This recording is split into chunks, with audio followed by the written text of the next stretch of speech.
Welcome to another edition of the Tiger Men's Basketball Report. I'm your host, Spiro Marikas, along with the head coach of the Tigers, Pat Scarry. And Coach, productive week last week for the Tigers. You had a home game and a road game. You won them both. You won the Baltimore Classic. It was just a good week for Towson basketball. It was a good week.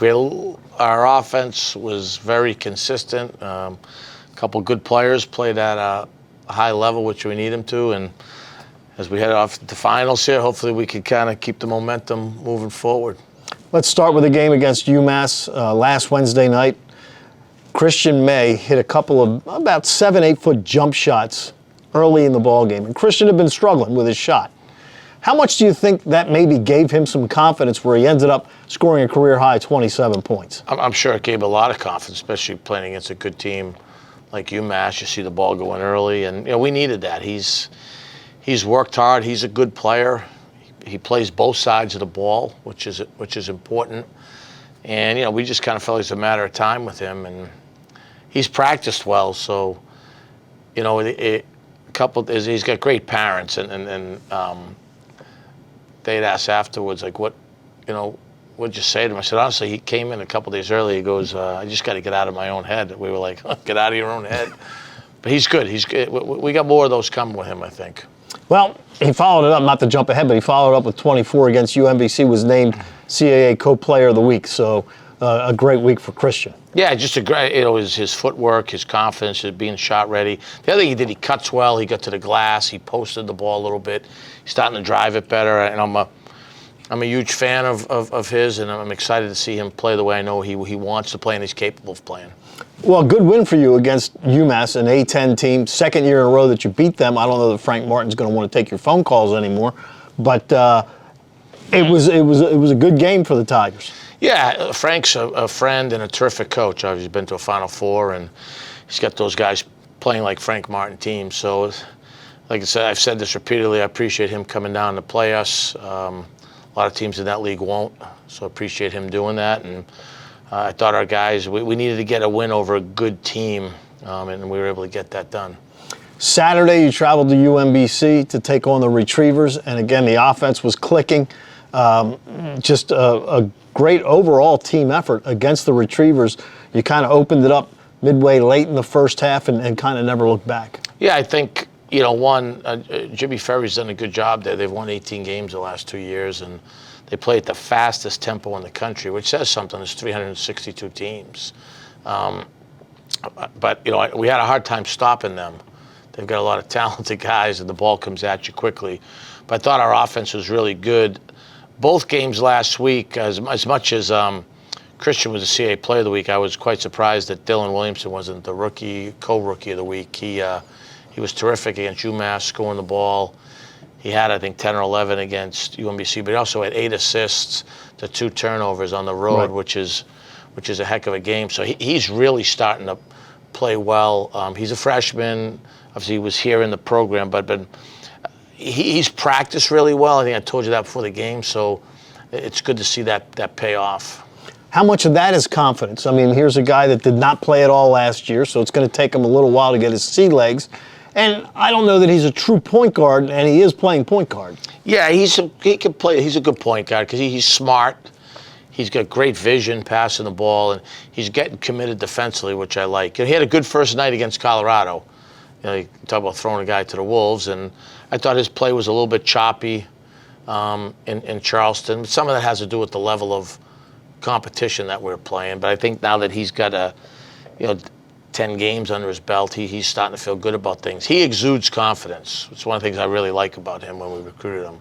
They played AAU together. They played against each other in the WCAC, an unbelievable high school league, maybe the best in the country. And then they played together on Nike Team Takeover, which is arguably the best AAU program in the country. So they were teammates, and they're really key pieces to what we're trying to do here. Speaking of Colorado, and you mentioned this back at the beginning of the season when we played them that game, you said people aren't going to realize how good this Colorado team. Well, all of a sudden they're starting to build up some wins, and your loss to them is not a bad loss at all. No, they're somewhere between like 20 and 40th in the country. They lost one tough game in overtime in a neutral MT to Florida State. then they lost like a one-possession game at Colorado State. But they had a great win yesterday. They beat Miami by like 30 points. So Colorado's really good. They got a couple NBA guys, and Houston was good. We've played some good teams. Yeah, you have. You have played some good teams. You're going to play another one on Saturday. You're heading up to Long Island. I guess it's Long Island. I don't know, Queens, Long Island, in that area, right next to Belmont Park, where the Tigers will take on Bryant in the New York Islanders' new arena. A triple header. This is the first game, 2 o'clock on Saturday afternoon, and a Bulldog team that had a huge win a couple of weeks ago against Florida Atlantic. Yeah, they're really talented. Phil Martelli Jr. is coaching the team, and obviously got great genes. The Gazelle group is putting on a triple header with the first game, and then St. Joe's plays Iona, and Delaware plays Rhode Island. So a really good day of basketball up there, and Bryant's good. Explosive offensively.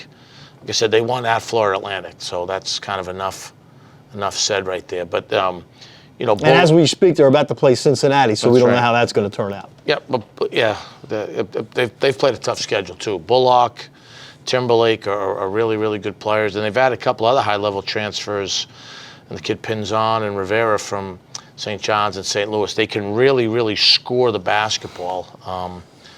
And, we didn't perform great up there last year, right before Christmas, coming from Chicago to there. So, we got to take care of the ball, and we've got to really guard at a high level on Saturday, Spiro. Well, the other thing is you guys totally dominated the boards against UMBC on Saturday, and Bryant is a team that maybe you can exploit that a little bit. Yeah, I think rebounding is a big piece of what we do. I like this group's doing a much better job than some of our other teams with blocking out. Guys like Suleiman and Jones, and obviously Charlie, Chase, Tejada, good block out guys, Christian. So that has to continue, and then we've got to continue to go to the offensive glass. That's a big piece of who we are. It's odd. You look at last year, and leading up to Christmas, the team was kind of in a slump, I guess you would say, with the loss in Chicago and then losing at Bryant. If you can pick up this victory on Saturday, you'll actually be on the upswing this year heading into Christmas. Yeah, I mean, that's the hope, right? We're slowly but surely getting some guys back together. We're still got to get a couple guys healthy and all that good stuff. But, I like the group. They work hard every day. I feel like we're starting to understand we have to take care of the ball. Hope that doesn't backtrack on us. And you're starting to see that we're understanding spacing and good ball movement. It takes some time to kind of get some guys into different roles, but they're starting to establish themselves. In back-to-back games in the 80s, and which you hadn't done earlier in the season. So the offense is getting better, but again, you continue to rebound well and play defense well.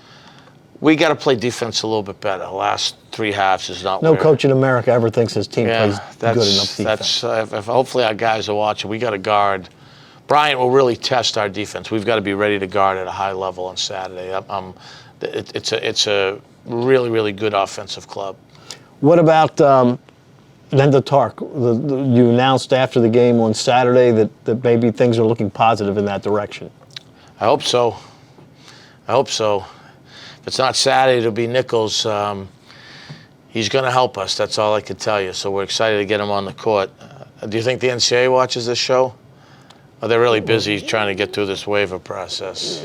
Yeah, right. They've still got a lot. For those I'd who love don't some know, names. I'd love to get some names behind the logos. I tell you that. While we have a minute, though, for folks who don't know, what is Nenda going to bring to the team?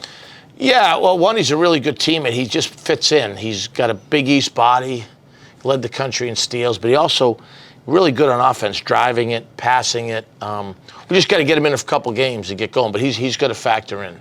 And I will say, numerous times you watch this team on the road, and he's always over there talking to teammates when there's a timeout or something, trying to explain something. You can tell he's a really good teammate. He's a really good team. I'm happy we have him this year and next year. He's going to be a good player for us. People are going to enjoy having him. He's a great kid. All right, I'll have the broadcast for you on TowsonTigers.com. 1:45 on Saturday afternoon from Long Island. So for the head coach of the Tigers, Pat Scarry, I'm Spiro Marikas. Thanks for tuning in to another edition of the Tiger Men's Basketball Report.